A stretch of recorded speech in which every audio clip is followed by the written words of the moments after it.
For the first time ever, Penn State is 0-5. This is a really bad football team. Iowa is a good team. You know what I can't believe? I can't believe that Penn State was favored in this game. It's stunning to me, to be honest with you. At the beginning of the week, Iowa was favored by 2.5 points. By kickoff today, Penn State was favored in this game by 1.5 points.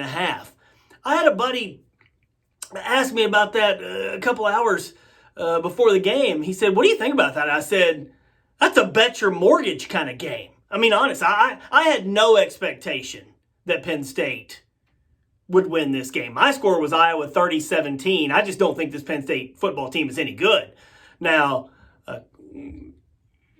point spreads, Vegas, how all that stuff goes, I don't know what your expectation was as a fan. If you thought Penn State was going to come out and win this game, I don't know where you could have gotten that. Because where we are in this season, this team's a disaster. I mean, this team is dealing with all kinds of issues, players being out, false positive COVID tests.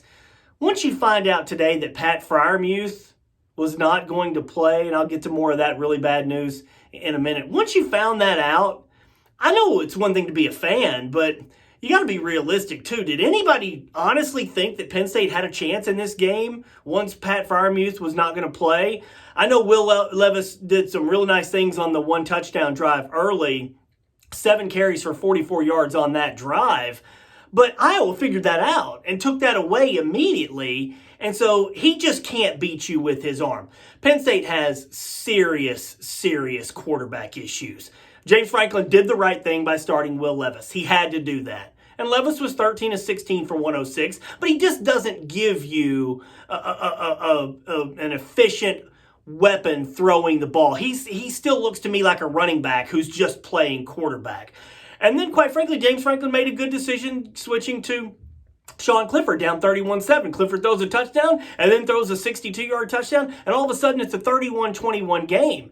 And what looked like an embarrassing laugher of a game, all of a sudden you get right back in it. And then what happens? Old Sean Clifford comes back. He throws a low pass into the line of scrimmage, tipped, picked off. Later in the game, I know things are in catch-up scramble mode, but he throws a terrible interception and then, gets embarrassed on a tackle attempt as the dude returns it for 71 yards.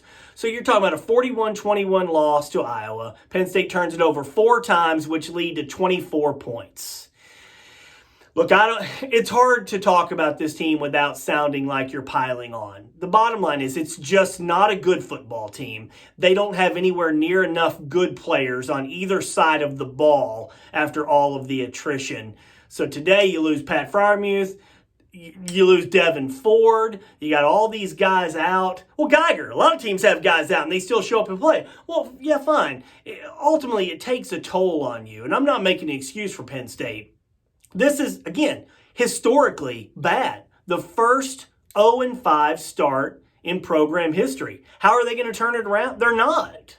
They're not going to turn it around. Maybe if they play some just horrendous teams, they go to Michigan next week. Michigan is terrible. They're playing Rutgers right now. I don't know who's going to win that game. You'd think Michigan would win, but who knows? They're awful.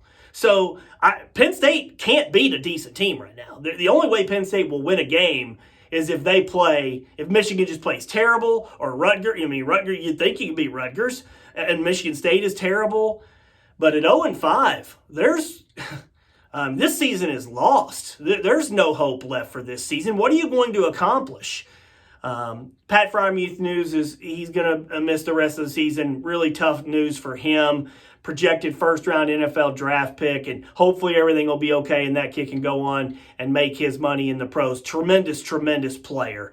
Got hurt in week 2 against Ohio State, toughed it out, kept playing, but, just couldn't play any longer. So when I get back to saying that this season is a lost cause, the only hope if you're a Penn State fan out there, this is your hope. Your hope is that this season is an asterisk and you can just throw it away and forget about it forever. That's your only hope. Because I think there are a lot of problems on this team that are going to linger into next year. And so do we look at this as an asterisk year and all these COVID problems and all these issues and say, well, let's just forget about it? because frankly, they're still going to have quarterback issue concerns or questions next year. I think you're going to have concerns on both sides of the ball next year. Look at the schedule next year. It's tough. Wisconsin right out of the chute. So, I mean, again, not to try to sound like I'm piling on. This is just not a good football team. And if you're looking for hope, your only hope is that all of this is happening just because of 2020 is just crazy and they can throw this year away and forget about it and regroup next year. But I just don't know that that's going to happen. You've got major recruiting problems. You got issues there. I keep telling people this, and people aren't thinking about it yet, but once the NCAA passes the transfer rule in January and players can transfer and play immediately somewhere else next year, I think this Penn State team is going to lose some players that way. So what's this team going to look like next year? Yeah, you'd think it could be it'd be better than this year, because you know what? It can't be any worse.